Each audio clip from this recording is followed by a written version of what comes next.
अस्सलाम वालेकुम दोस्तों अभी हम खड़े हैं कटास राज में। कटास राज मंदिर जो कि तारीख़ी नोयत का अमल है और ये कलर का के पास चूसे दिनशाह के बिल्कुल करीब है। तो आज हम इसका विज़िट करने जा रहे हैं और हमें इतनी इसकी मालूमात नहीं है, इसलिए हमने अब फ़हीम भाई से रिक्वेस्ट की है कि ज़रा हमें इसकी हिस्ट्री के बारे में ज़रा बताएँ।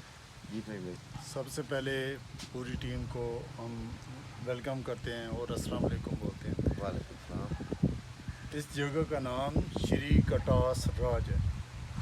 ये सूबा पंजाब के ज़िला चकवाल की तहसील चौसा दिनशाह में मौजूद है। कटास के मानी है रोती आंख आंसू वाली झील, और ये कटास लफ्ज़ जो है ये कटक शाह से निकला हुआ लफ्ज़ है। कटक शाह संस्कृत लैंग्वेज पाक और हिंद में पहले बोले जाने वाली जो ज़बान थी वो संस्कृत लैंग्वेज थी, उसका वर्ड्स है। तो इसका मतलब है कि कटास का रोती आंख आंसू वाली झील। हमारे सामने एक झील है जो कि इनका एक मजहबी पॉइंट है। ये श्री शिव जी की वाइफ सती की जब डेथ हुई तो उस गम में वो रोए। एक आंसू यहाँ पे गिरा और एक आंसू इंडिया के अंदर राजस्थान में पुष्कर जगह का नाम है। पहला बड़ा मजहबी मकाम वो है, दूसरा बड़ा मजहबी मकाम ये है। झील का पहले पानी बहुत ज़्यादा हुआ करता था जो कि ज़ेर ज़मीन से निकलता था और इस नाले के ज़रिए आगे चौसा दिनशाह के अंदर जाता था। वहाँ पे मुख्तलिफ बाग भी हैं लोकार्ड्स के, और वो लोग अपने घर के लिए इस्तेमाल किया करते थे। बाद में बेस्ट वे फैक्ट्री यहाँ से तकरीबन 4-5 किलोमीटर ये पीछे देखिए जी वो लगी है। तो उसने मतलब कहा था उस टाइम कि हम पानी दरिया झेलम का इस्तेमाल करेंगे, मगर उन्होंने जो है ना अंदर ही बोर कर लिए जो कि 40 से 50 बोर हैं।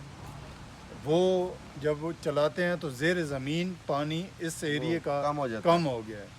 तो अभी इसका भी ज़मीन के अंदर से जो रेशो है पानी का वो कम हो गया है। तो पीछे एक टरबाइन लगाई गई है जो कि आप आबशार देख रहे हैं। ये ऊपर से आपको दिखाएंगे भी सही, ये उससे पानी आ रहा है और जो इसकी रिक्वायरमेंट होती है वो पूरा करती है। सही है। साल में 2 बड़े मजहबी त्यौहार होते हैं जो कि दिसंबर और मार्च के अंदर होते हैं। दिसंबर के अंदर कार्तिक के एक बेटे हैं शिव जी के, उनकी पूजा के लिए वो लोग आते हैं। अच्छा। और मार्च इंटरप्ट करता हूँ मैं आपको, उनकी कोई समाधि वगैरह इधर मौजूद है या वैसे ही वो यादगिरी के तौर पे? नहीं, उनकी यहाँ पे मूर्ति अभी तक नहीं है। अच्छा। मार्च के अंदर जो श्री शिव जी हैं उनकी जब शादी हुई थी तो वो एक खुशी मनाने के लिए यहाँ पर इंडिया से लोग आते हैं और वो लोग 100 के करीब होते हैं। तो यहाँ पे स्टे करते हैं मुख्तलिफ़ टाइम पे, और यहाँ पर सबसे पहले आकर वो स्नान करते हैं, उसके बाद अपनी मजहबी इबादत करते हैं। यहाँ पे आबादी नहीं है। खेड़ा यहाँ से तकरीबन झेलम के अंदर वहाँ पे कुछ लोग हैं मौजूद हैं। इसके अलावा सिंध से लोग आते हैं जो कि मुख्तलिफ़ पाकिस्तान में जो बड़े त्यौहार होते हैं उनके उसके अंदर आते हैं, तो वहाँ से फ्री होकर यहाँ पर आ जाते हैं, अपना माथा टेकने के लिए आ जाते हैं। और वो उनकी तादाद भी कोई ऐसी कंफर्म नहीं होती, और ये होता है कि उनका टाइम भी ये नहीं है कि वो सिलेक्शन होती है। ये कोई जब भी उनका कोई त्यौहार होता है तो वो आ सकते हैं।